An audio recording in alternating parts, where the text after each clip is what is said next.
Hi, I'm Nick Armstrong, and this is Dear Fort Collins. It's a podcast designed specifically to discuss issues in and around Fort Collins, featuring experts from the city and county and elected officials. It's designed specifically to help make you a more informed neighbor of Fort Collins.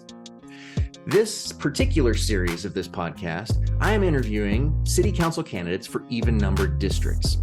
I ran for city council back in 2021, and I know how hard it was to connect with every single voter and help spread the word about what my campaign stood for and why I wanted to run. And so I wanted to give each of the candidates their chance to get in front of you in this podcast in a medium where you might be comfortable, you might be sitting on your couch or driving in your car, able to listen to the words from the candidates themselves and get to know them a little bit better so you can make a more informed choice as a voter.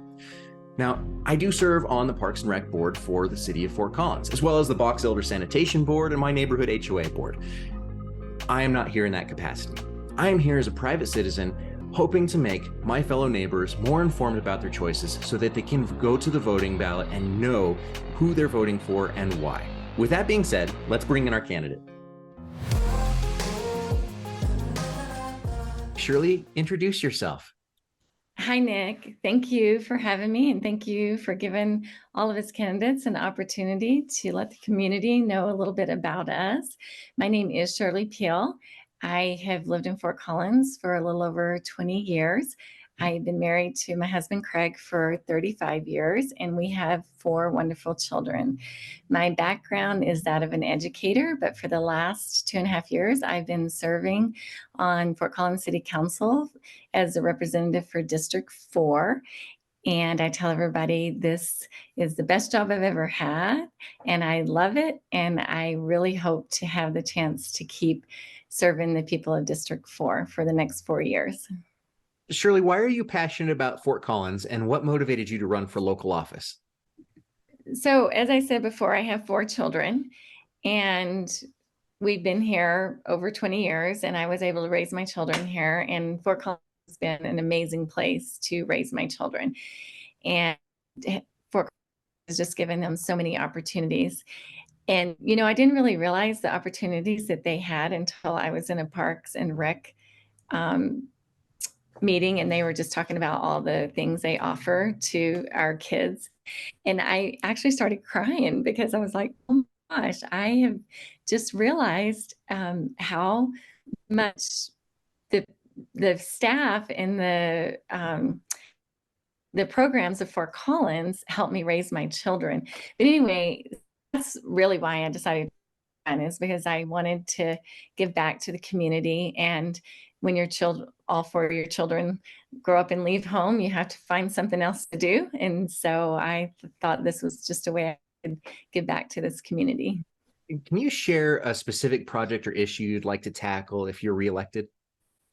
Okay, so, of course, we're talking about affordable housing, we're talking about transit, we're talking about homelessness, but specific to my district is after being elected to council, I realized that when they did the South College and the South annexation, there were several problems that were left unattended.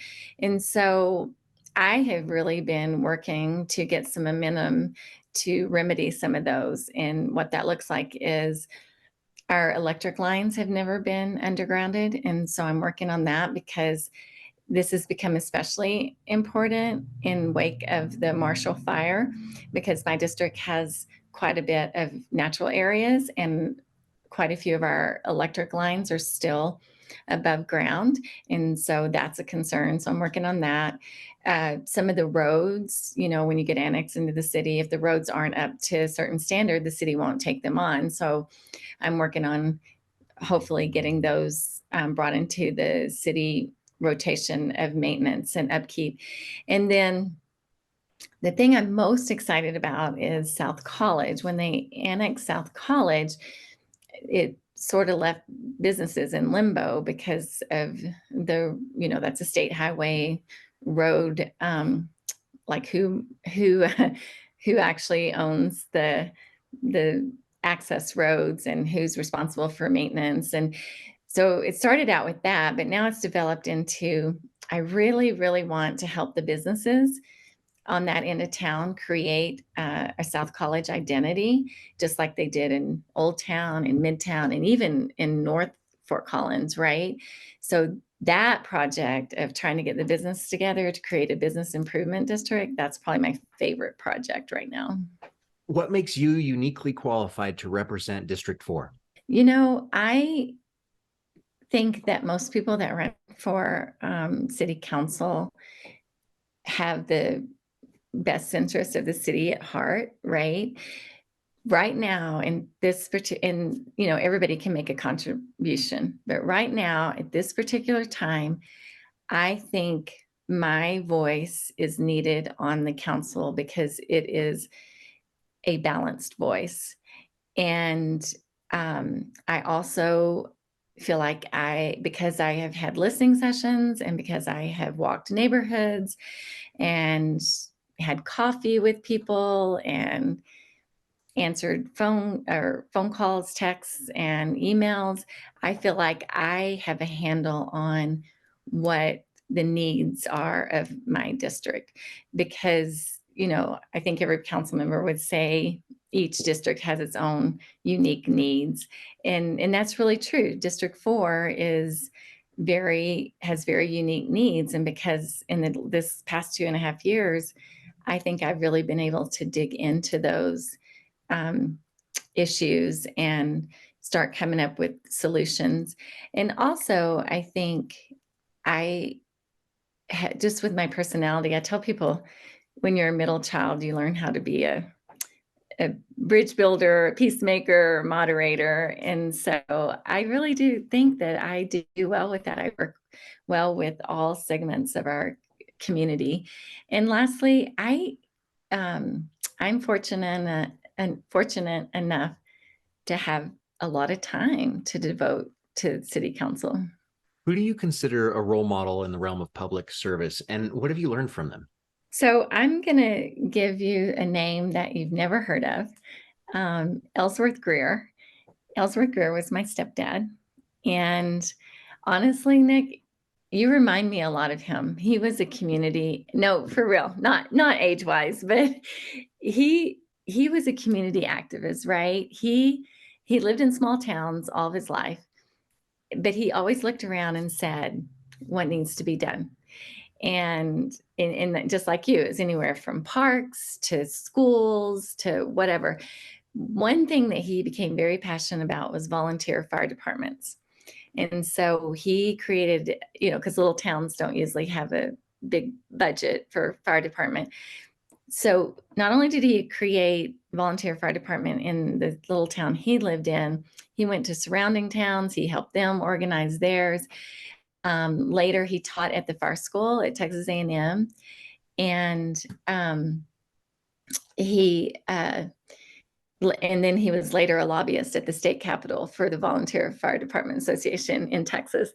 And so I just learned a lot from him of you just look at what needs to be done and you can go out and do it. It only takes one person to start the ball rolling. So if you can't tell, my stepdad was my hero. Really, if you could have any superpower to help your community, what would it be? I actually have been thinking about this a lot, and I think healing.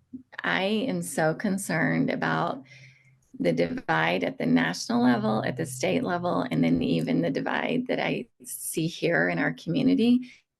And honestly, if we can't figure out how to respect each other and listen to each other and compromise with each other, I'm afraid we're not going to make it. So my superpower would be healing.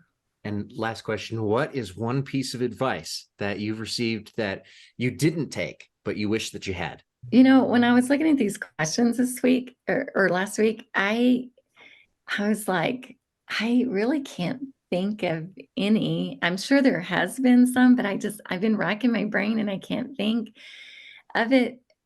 But so I'm going to turn this around a little bit, if you don't mind. One piece of advice that has helped me immensely is Jenny Arndt said, because I agonize over every decision. Like, I seriously agonize over, is this the right decision for our community? And she finally said, Shirley, all decisions can be undone. So if we see they're not working, then we can revisit it and tweak it or undo it. So that was such a relief to me, because like I said, I'm not an expert in a lot of things. And so I just really right decision. So that helps me a lot to know, okay, we can always fix this if it's not quite the right decision for our community. Is there any lasting piece of advice or things that you wanted to say to a listener? And where can we find out more about your campaign? Since I've been elected, I've had the opportunity to go talk to groups, all kinds of groups, about city council and what we do. I just want people to understand that city council makes decisions that directly affect you. Every other Tuesday, we pass up to 20 something ordinances that directly affect you. So please find a way to stay informed about what we're doing and stay involved in your local community, because I really believe that locally is where you can make a difference. And as far as finding out more about me, you can go to voteshirleypeel.com or reelectshirleypeel.com and read all about me. Thanks for listening, and I hope you're enjoying this series of learning more about your city council candidates. It's so important to get out there and vote, and do so from a place of comfort, knowing that you're voting for who you chose and why you chose them. I'm Nick Armstrong, and I can't wait to see you next time.